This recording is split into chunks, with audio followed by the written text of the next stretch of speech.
Hi friends, நான் கிருத்திகா பிரபாகரன். எல்லாரும் எப்படி இருக்கீங்க? நீங்க எல்லாரும் ரொம்ப சந்தோஷமா, நிம்மதியா, ஆரோக்கியமா, செல்வ செழிப்பான வாழ்க்கையை வாழ்ந்துட்டு இருக்கீங்க அப்படின்னு நம்புறேன். இன்னைக்கு ஒரு விஷயத்த உங்க எல்லாருக்கும் ஓப்பனா ஷேர் பண்ண போறேன். அதாவது நிறைய பேரு வேலைக்கு போறாங்க, வியாபாரம் செய்யறாங்க, சம்பாரிச்சிட்டு இருக்காங்க. ஆனா அவங்க ஆசைப்பட்ட அந்த ஒரு விஷயத்த அவங்களால அடைய முடியுதா? எக்ஸாம்பிள் என்ன சொல்லணும்னா, எனக்கு இந்த இன்கம் பத்தல, இன்னும் நான் நிறைய சம்பாதிக்கணும்னு ஆசைப்படுறேன், காசு எனக்கு நிறைய வரணும்னு நான் விருப்பப்படுறேன் அப்படின்னு அந்த எய்ம்ல வேலை செய்வாங்க.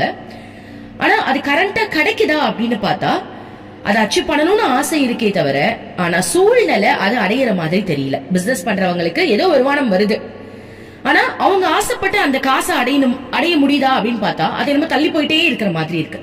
வேலைக்கு போறவங்களுக்கும் இதே நிலைமை தான். அப்போ நீங்க ஒரு விஷயத்துக்கு ஆசைப்படுறீங்க இல்லையா, முதல்ல எந்த விஷயத்திற்கு ஆசைப்படுறீங்கன்றத நோட் பண்ணுங்க. நான் முக்கியமான விஷயத்த உங்களுக்கு நான் ஷேர் பண்றேன், நல்லா கவனிங்க. நீங்க வேலைக்கு போறீங்க, சம்பாதிக்கிறீங்க, என்ன விஷயத்துக்கு ஆசைப்படுறீங்க அது உங்களை நீங்க கேளுங்க. உங்களுக்கு என்னதான் வேணும்? அப்ப நிறைய பேருக்கு என்ன வரும் அப்படின்னா, எனக்கு நான் நல்லா சம்பாதிக்கணும்பா, எனக்கு ஒரு மாசம் 1 லட்சம் 2 லட்சம் நான் சம்பாதிக்கணும் அப்படின்ற ஒரு எய்ம் இருக்குன்னு வச்சுப்போம். சரியா? ஆசை எதை நோக்கி இருக்கு? பணத்தை நோக்கி இருக்கு. உங்களுடைய ஆசை பணத்தை நோக்கி இருக்கும் போது உங்களுடைய வேலையை உங்களால ஒழுங்கா செய்ய முடியுமான்னு கேட்டா முடியாது. புரியுதுங்களா? அதுக்கான பணத்துக்கு ஆசைப்படாதீங்க நான் சொல்ல வரல. பணத்தை நோக்கி உங்களுடைய சிந்தனைகள் இருக்கும் போது இருக்கிற வேலையை நீங்க ஒழுங்கா செய்யறீங்களா அப்படின்னு பார்த்தா இருக்கிற வேலையை உங்களால நிம்மதியா செஞ்சிருக்க முடியாது. அதாவது இப்ப நம்ம வேலைக்கு போறோம், அந்த வேலையை நல்லா செஞ்சாதான் அதற்கான பண வரவு நம்மளுக்கு வரும். அப்போ அந்த வேலையில கவனம் இல்ல, அந்த வேலை உங்களுக்கு பிடிக்கல அப்படின்னும் போது பணம் எப்படி வரும்? ஏன்னா இத செஞ்சாதான் பணம் வரும் அப்படின்ற ஒரு சூழ்நிலை இருக்கும் போது பணத்துக்கு மட்டும் நம்ம ஆசைப்படுறோம் அப்படின்னா இருக்கிற வேலையை நம்மளால உருப்படியா செய்ய முடியுமா? அப்போ நம்மளுடைய மனநிலையை எப்படி மாத்தணும் அப்படின்னா, உங்களுக்கு பண வரவு நல்லா வரணும் அப்படின்னா அந்த பண வரவு எதன் மூலமா வருது? நீங்க செய்யற வேலை மூலமா தானே வருது. இந்த வேலையை சிறப்பா செய்யணும். புரியுதுங்களா? அந்த வேலையை பிடிச்சு செஞ்சா மட்டும்தான் அதிலிருந்து வரக்கூடிய பணம் உங்களுக்கு அதிகப்படியா வர ஆரம்பிக்கும். இது பேர் கர்ம யோகம்னு சொல்லுவாங்க. அதாவது நம்ம ஒரு விஷயத்துக்கு ஆசைப்படுறோம் இல்லையா, அந்த ஆசை கர்மாவா மாறிடக்கூடாது. புரியுதுங்களா? அதாவது நான் உங்களுக்கு சிம்பிளா சொல்லணும்னா, நம்ம அடுத்து நம்ம லைஃப்ல நிறைய விஷயங்கள் நடக்கிறதுக்கு காரணமே நம்மளுடைய கர்மா தான். அதாவது இன்னைக்கு நீங்க நல்லது செஞ்சீங்கன்னா அந்த நல்லது உங்களுக்கு ரிட்டர்ன் வரும். இன்னைக்கு நீங்க ஒரு கெட்டது செஞ்சீங்கன்னா அந்த கெட்டது உங்களுக்கு ரிட்டர்ன் வரும். ஆக மொத்தத்துல என்ன செஞ்சாலும் அது உங்களுக்கு ரிட்டர்ன் நடக்க போகுது.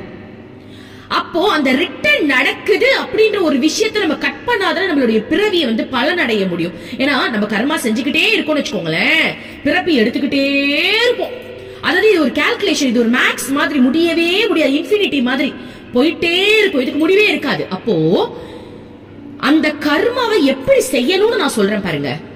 கர்ம யோகம்னு சொல்லுவாங்க. அதாவது நம்ம செய்யற வேலையை எந்த ஒரு எதிர்பார்ப்பும் இல்லாம செஞ்சிட்டோம்னு வச்சுக்கோங்க, அதுல வர நல்லதையும் நம்ம இறைவனுக்கே கொடுத்துடணும், அதுல வர கெட்டதையும் நம்ம தூக்கி கொடுத்துடணும். புரியுதுங்களா? அந்த கணக்குக்கு நான் இடம் கிடையாது, நான் இத செய்யல, இத செஞ்சதே இறைவன் அப்படின்னு இறைவன் கிட்ட தூக்கி கொடுக்க உங்க கர்மா இங்க கட் ஆகுது. இப்ப உங்களுக்கு புரியுற மாதிரி சொல்லணும்னா, இப்ப நீங்க ஒரு வியாபாரம் செய்றீங்க, அந்த வியாபாரத்தை நீங்க எப்படி செய்யணும் தெரியுமா? பண நோக்கத்திற்காக செய்யக்கூடாது. நான் செய்யற வியாபாரம் மக்களுக்கு நல்ல வகையில போய் சேரணும், நான் நல்ல பொருளை, தரமான பொருளை போய் கொடுக்கணும், அவங்க கொடுக்கற காசுக்கு நான் நல்லா உழைக்கணும் அப்படின்ற எண்ணத்துல நீங்க 10% வேலை செஞ்சா கூட போதும், 100% உங்களுக்கு ப்ராஃபிட் கிடைக்கும். இதுதான் கர்ம யோகம். புரியுதுங்களா? நீங்க செய்யற செயலை பிரசன்ட் டென்ஸ்ல சந்தோஷமா அனுபவிச்சு அதனுடைய பலனை எதிர்பார்க்காம செய்யற வேலைய சிறப்பா செஞ்சிட்டீங்க அப்படின்னா கர்மால இருந்து தப்பிச்சிடுவீங்க. அந்த வேலையை சிறப்பா செய்யறீங்க பாருங்க, அப்ப உங்களுக்கு ஒரு மன நிம்மதி கிடைக்கும், சந்தோஷம். அந்த வேலை மூலமா வர பேரா இருக்கட்டும், புகழா இருக்கட்டும், செல்வமா இருக்கட்டும், எல்லாமே இறைவனுக்கே சமர்ப்பணம் அப்படின்ற மனநிலை உங்களுக்கு இருக்கணும். அப்படி இருக்கும்போது அங்க கர்மா கிரியேட் ஆகாது. முடிஞ்ச அளவுக்கு கர்மா கிரியேட் ஆகாம வாழ கத்துக்கணும். அதுதான் கடவுள் என்ன சொல்றாருன்னா, இது உங்களுக்கு புரியுமான்னு தெரியல, ஆன்மீகத்துல இருக்கிறவங்களுக்கு நல்லாவே புரியும். அதாவது நமக்கு ஒரு கால்குலேஷன் இருக்கு, நம்ம என்ன செய்யறோமோ அது ரிட்டர்ன் இருக்கும். அதான் லா ஆஃப் அட்ராக்ஷன். நல்லது செஞ்சா நல்லது நடக்கும், கெட்டது செஞ்சா கெட்டது நடக்கும். ரிட்டர்ன் ஒரு விஷயம் நமக்கு நடக்க போகுது அப்படின்னா லைஃபுக்கு எண்ட் இருக்கா? லைஃபுக்கு எண்ட் கிடையாது. இந்த ஜென்மம் விட்டு அடுத்த ஜென்மம் போயிட்டே இருக்கும். அந்த நான்ன்ற கர்மம் இதுலதான் அடங்கி இருக்கு. புரியுதுங்க? ஏன்னா நான் செஞ்சேன் போது அது கர்மா கிரியேட் ஆகுது. அப்போ அந்த கர்மாவை கட் பண்ணணும். அப்ப என்ன பண்ணணும்? நான் இன்னைக்கு செய்யற இந்த வேலை இறைவனுக்கே சமர்ப்பணம். நான் செய்யலப்பா, அது இறைவன் அருளால நான் செஞ்சேன். இறைவன் வந்து என்ன கருவியா யூஸ் பண்ணி, என்னை யூஸ் பண்ணி இந்த மனுஷனுக்கு இதை பண்ண வைக்கிறாரு. ஒரு டாக்டரா இருக்காங்க அப்படின்னா அந்த டாக்டர் கூட எப்படி நினைக்கணும்னா, நான் செய்யல, இறைவன் ஏன் மூலமா இந்த ஆபரேஷனை செஞ்சாரு அப்படின்னு நினைக்கணும். புரியுதுங்களா? ஒரு வியாபாரி, நான் இந்த வியாபாரத்தை சிறப்பா பண்ணல, இறைவன் ஏன் மூலமா இந்த மக்களுக்கு இது போய் சேரணும்னு ஆசைப்பட்டாரு, சோ என் மூலமா இதை பண்ணாரு அப்படியே நம்ம நினைக்கும் போது கர்மா அங்க கிரியேட் ஆகாது. நானின் தன்மை வந்து அழிக்கப்படுறதுனால, கர்மா கிரியேட் ஆகாததுனால உங்களுக்கு அடுத்த அந்த பிறவின்றது கட் ஆயிடும். ஓகேவா? அப்போ நீங்க கேட்கலாம், அப்ப நான் தானே செஞ்சேன், அப்ப எனக்கு புண்ணியம் யார் தருது? எல்லாத்தையும் தூக்கி நான் கடவுள்கிட்ட கொடுத்துட்டேன்னா அப்ப எனக்கு வந்து என்ன இதுல லாபம்னு கேட்கலாம். அதுலதான் உங்களுக்கு லாபமே இருக்கு. ஏன்னா நீங்க கால்குலேஷனையே தூக்கி கடவுள்கிட்ட கொடுத்ததுனால கடவுளுக்கு தெரியும், கடவுள் உங்களுக்கு எது உண்மையாவே பிரயோஜனமோ, எது உங்களுக்கு பேர் ஆனந்தத்தை தருமோ அதை உங்களுக்கு ஈஸியா அலேக்கா கொடுத்துருவார். புரியுதுங்களா? எப்படி வந்து பிள்ளையார் வந்து அப்பா அம்மாவையே சுத்தி ஞானப்பழத்தை அடைஞ்சாரு, சிம்பிளா அடைஞ்சாரு பாருங்க. அந்த மாதிரி இதுதான் சூட்சமம். நம்ம செய்யற எல்லா வேலையும் இறைவனால நான் செஞ்சேன் அப்படின்னு சொல்லும் போது அந்த இறைவன் என்ன பண்ணுவார்னா, உங்களுக்கு தேவையான சரியான புண்ணியத்திற்கு அதை சேர்த்து வச்சு அவங்க கொடுத்துருவாங்க. இப்ப எக்ஸாம்பிள்ப்பா, நீங்க வந்து முதல்ல வேலைக்கு போறீங்க, வேலைக்கு போயிட்டு முதல் மாசம் சம்பளம் வாங்குறீங்க. அந்த சம்பளத்தை வச்சு குடும்பத்தை எப்படி ரன் பண்ணணும்னு உங்களுக்கு தெரியாது. எல்லாரும் என்ன பண்ணுவாங்க, அப்பா அம்மா கிட்ட தானே கொடுப்பாங்க. அந்த அப்பா அம்மாக்கு தெரியும், இந்த காசு வந்துச்சுன்னா என் குடும்பத்துக்கு நான் என்ன பண்ணணும், என் பையனுக்கு என்ன பண்ணணும், என் பொண்ணுக்கு என்ன பண்ணணும் அவங்களுக்கு தெரியும் இல்லையா? அந்த மாதிரிதான் நான் சம்பாதிக்கிற ஒரு விஷயத்த, அந்த கர்மா அப்படின்ற பேரு புகழ் எல்லாத்தையும் இறைவன் கிட்ட தூக்கி கொடுக்கும் போது என்னை எங்க காப்பாத்தணுமோ அங்க இறைவன் என்ன காப்பாத்துவாரு. அதுவும் சாதாரணமா காப்பாத்த மாட்டாரு. நீ வந்து 10% கொடுக்குற இறைவனுக்கு வந்து என்னோட புண்ணியம், நான் செஞ்சதே 10%, அந்த 10% நான் இறைவனுக்கே சமர்ப்பணம்னு நான் சொல்லும் போது அந்த வார்த்தை போதும், அதாவது அந்த மனநிலை போதும். நான் செய்யல, இறைவன் தான் செஞ்சாருன்ற மனநிலை போதும். அந்த நிலையோட நம்ம இருக்கும்போது கடவுள் நீ 10% செஞ்சிருந்தா கூட உனக்கு 1000% ரிட்டர்ன் கொடுப்பாரு. ஆனா நான் என்ற தன்மையில செய்யும் போது நீ 10% செஞ்சியா, அதே 10 தான் உனக்கு ரிட்டர்ன் வரும். ஆனா கடவுள் கிட்ட கொடுக்கும் போது 1000 உனக்கு ரிட்டர்ன் கிடைக்கும்.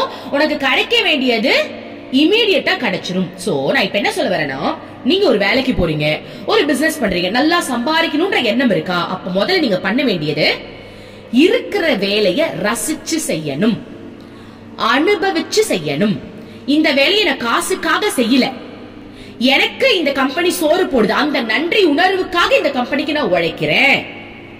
இந்த வியாபாரத்தின் மூலமா என்னால முடிஞ்ச மக்களுக்கு சில பொருட்கள் போய் சேரணும்னு இருக்கு, அவங்களுக்கு ஒரு தரமான பொருளை நான் போய் சேர்க்கிறேன் அப்படின்ற எண்ணத்தோட நீங்க உழைச்சீங்க அப்படின்னா அபரிவிதமான செல்வம் உங்களை தேடி 100% வரும். புரியுதுங்களா? இதுதான் கர்மயோகம்னு சொல்லுவாங்க. எந்த ஒரு எதிர்பார்ப்பும் இல்லாம ஜாலியா வாழ்ந்துட்டு போறது. இன்னொரு எக்ஸாம்பிளோட சொல்லணும் அப்படின்னா, இப்போ சில பேர் வந்து வீடியோ கேம் விளையாடி இருப்பாங்க. சின்ன வயசுல நான் விளையாடி இருக்கேன் டிவில. அந்த கேம் விளையாடும் போது ஜாலியா இருக்கும். அதுல தோத்தாலும் பிரச்சனை இல்லை, ஏன்னா நான் தானே விளையாடுறேன், இன்னொரு அடி ஃபர்ஸ்ட்ல இருந்து விளையாடிக்கலாம். அதுல ஜெயிச்சாலும் நானே சந்தோஷப்பட்டுப்பேன். அதாவது நான் என்ன சொல்ல வரேன்னா, அந்த வீடியோ கேம்ல தோக்கிறது ஜெயிக்கிறது என்னோட எய்ம் கிடையாது. அந்த வீடியோ கேம் விளையாடுறதுதான் என் எய்ம். கரெக்ட் தானே? உங்க வீட்டுல ஒரு வீடியோ கேம் இருக்குன்னா ஒரு நாள் ஃபுல்லா விளையாடிட்டே இருப்பீங்க. ஒரு எக்ஸாம்பிளுக்கு சொல்றேன், அதுல வந்து நான் ஜெயிக்கணும் என்ன இருக்கலாம், பட் விளையாடணுன்ற எண்ணம் தானே அதிகமா இருக்கும். அந்த எண்ணம் தான் நமக்கு எல்லாத்துலயுமே இருக்கும். அதாவது இதுல நான் ஜெயிக்க போறேனா தோக்க போறேனான்றத விட இந்த ஒரு விஷயத்த நான் என்ஜாய் பண்ணி பண்ண போறேன் அப்படின்ற எண்ணம் தான் உங்களுக்கு அதிகமா இருக்கணும். புரியுதுங்களா? இப்போ ஒரு ஜட்ஜ், ஒரு விளையாட்டுல வந்து ஒரு ஜட்ஜ் இருக்காருன்னா அந்த ஜட்ஜுக்கு வந்து இவங்க ஜெயிக்கணும் அவங்க ஜெயிக்கணும்ன்ற எண்ணம் இருக்காது. யாரு ஜெயிச்சாலும் ஓகே, யாரு தோத்தாலும் ஓகே. அவரு அந்த கேம ரசிப்பாரு.